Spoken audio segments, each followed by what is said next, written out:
ఒక పెద్ద ఆయన, నాకు మెంటర్ లాంటి ఆయన ఈ మాట చెప్పాడు.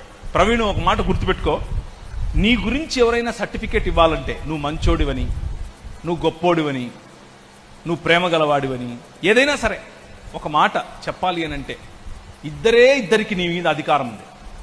దేవుడు కాకుండా ఇద్దరికి. నేను చాలా చూస్తున్నాను ఏం చెప్తాడు అని. ఆయన అన్నాడు, ఒకటి నీ భార్య, రెండవది నీ పిల్ల లేదా నీ బిడ్డ. ఒకటి నీ భార్య, రెండవది నీ బిడ్డ.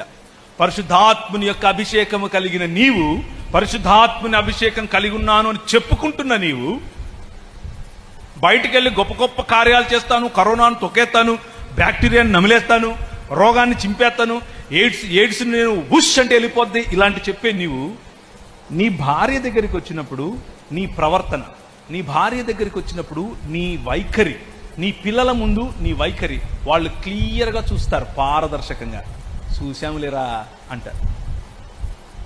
చూశాములే పోయ్, ఎన్ని డ్రామాలు ఎత్తావు. వెంటనే ఇప్పుడు టీవీ కెమెరా లేదు, మామూలుగా అయిపోవచ్చు. అవునా? అలా అయిపోయింది మన లైఫ్. ఇప్పుడు కెమెరా ఏం లేదుగా, నేను ఎందుకు నటించేస్తున్నావు అని పాస్టర్ను గుర్తు చేయాలి. That is not Holy Spirit, my brothers, my sisters.